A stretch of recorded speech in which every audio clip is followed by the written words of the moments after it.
आजकल स्टार्टअप की दुनिया में क्या चल रहा है? फंडिंग उठाओ, करोड़ मार्केटिंग में उड़ाओ, लॉस में कंपनी चलाओ और फिर वैल्यूएशन के नाम पर हाइप बनाओ। लेकिन इसी दुनिया में एक ऐसी कंपनी भी है जिसने इन्वेस्टर से 1 रुपए नहीं लिए, मार्केटिंग पर करोड़ों नहीं उड़ाए, फिर भी 2000 करोड़ की कंपनी बना डाली और आज इंडिया की सबसे प्रॉफिटेबल स्टार्टअप कंपनियों में से गिनी जाती है। मैं बात कर रहा हूँ जीरोधा की, जहाँ आज हर 5 में से एक स्टॉक मार्केट इन्वेस्टर जीरोधा इस्तेमाल करता है। लेकिन सवाल है, एक टीचर और एक बैंक मैनेजर के बेटे ने ऐसा एम्पायर बनाया कैसे? कैसे दो भाइयों ने सिर्फ 12 साल में 28,000 करोड़ की कंपनी बना डाली? और सबसे बड़ी बात, ऐसी कौन सी स्ट्रेटेजीज थी जो आज बाकी स्टार्टअप फॉलो ही नहीं कर रहे?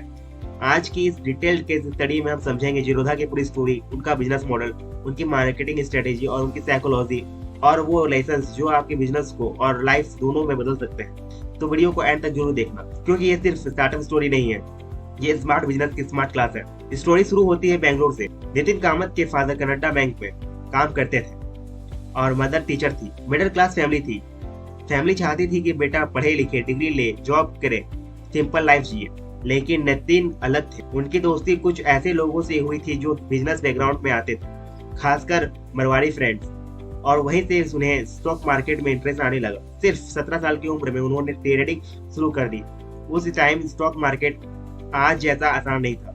आज ऐप खोलो, बाय सेल कर दो, लेकिन तब ब्रोकर के ऑफिस जाना पड़ता था, स्क्रीन देखकर ऑर्डर देना पड़ता था और शुरू में उन्होंने बहुत लॉस खाया। कई बार पूरा पैसा जीरो हो गया। लेकिन यहाँ एक इम्पोर्टेंट बात थी, उन्होंने हार नहीं मानी।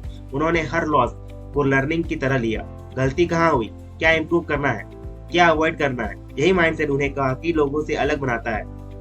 नितिन कहते हैं, अगर अंदर से आवाज आ रही है यही करना है तो सेटबैक आएंगे, लेकिन आप टूटोगे नहीं।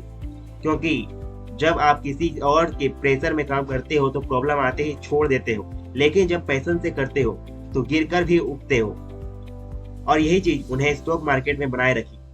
धीरे धीरे उन्होंने ट्रेडिंग में कंसिस्टेंसी पकड़ ली। फिर एक इंटरेस्टिंग चीज हुई, जिम में उनकी मुलाकात एक आदमी से हुई। उन्होंने कैजुअली अपना ट्रेडिंग अकाउंट दिखाया। वो इम्प्रेस हो गया। उन्होंने कहा, मेरे पैसे भी तुम हैंडल करो।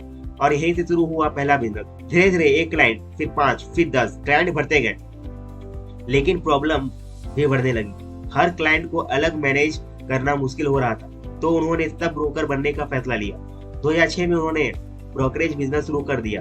अब वो खुद भी ट्रेडिंग करते थे और क्लाइंट भी हैंडल करते थे। 2008 मार्केट क्रैश में उन्होंने अच्छा पैसा कमाया, लेकिन उसी टाइम उन्हें एक बड़ी रियलाइजेशन हुई। उन्होंने देखा स्टॉक मार्केट इंडस्ट्री ब्रोकन है, ब्रोकरेज एक्सपेंसिव है, चार्ज कंफ्यूजिंग है, ट्रांसपेरेंसी नहीं है, टेक्नोलॉजी वीक है। और यहीं से पैदा हुआ जीरोधा का आइडिया। 2010 में जीरोधा शुरू हुई। नाम क्यों रखा? जीरो प्लस रोधा, मतलब जीरो बैरियर्स, यानी इन्वेस्टिंग आसान बनाओ। अब यहाँ सबसे बड़ा इंपॉर्टेंट पॉइंट आता है, उन्होंने मार्केट को कॉपी नहीं किया, उन्होंने प्रॉब्लम सॉल्व की। Innovation first, flat brokerage. बाकी ब्रोकर्स परसेंटेज लेते थे, लेकिन जीरोधा ने कहा, ट्रेड कितना भी बड़ा हो, सिर्फ 20 रुपए ब्रोकरेज। इमेजिन करो, 1 करोड़ का ट्रेड हो या 1000 रुपए का, ब्रोकरेज सेम। ये रेवोल्यूशनरी था। उस टाइम हिडन चार्जेस कॉमन थे, लेकिन जीरोधा ने ब्रोकरेज कैलकुलेटर लॉन्च किया। यूजर पहले ही देख सकता था कितना चार्ज लगेगा, कितना टैक्स लगेगा। नो सरप्राइज, ट्रस्ट बिल्ड होने लगा। जब बाकी लोग ऑफलाइन प्रोसेस में अटके थे, जीरोधा ऑनलाइन फ्यूचर बना रहा था और यही उनकी सबसे बड़ी स्ट्रेंथ बनी। आप लोग क्या करते हैं? कोई स्टार्टअप चलता देखो, वैसा ही बना लो, लेकिन सक्सेसफुल बिजनेस कॉपी नहीं करते। They solve problem. जीरोधा ने मार्केट में गैप देखा, expensive brokerage, poor technology, bad user experience, और वहीं अटैक किया। यही स्मार्ट एंटरप्रेन्योरशिप है। अब आता है सबसे डेंजरस डिसीजन, उन्होंने फंडिंग नहीं ली, क्योंकि किसी इन्वेस्टर ने इंटरेस्ट नहीं दिखाया। 2008 क्राइसिस चल रहा, स्टॉक मार्केट इंडस्ट्री रिस्की लग रही थी, लेकिन यही मजबूरी उनकी बिगेस्ट स्ट्रेंथ बन गई। क्योंकि जब फंडिंग नहीं होती तो कंपनी डिसिप्लिन बनती है। बाकी स्टार्टअप कैशबैक दे रहे थे, बोनस दे रहे थे, करोड़ मार्केटिंग में जला रहे थे, लेकिन जीरोधा, उन्होंने कस्टमर एक्विजिशन पर ऑलमोस्ट कुछ खर्चा नहीं किया।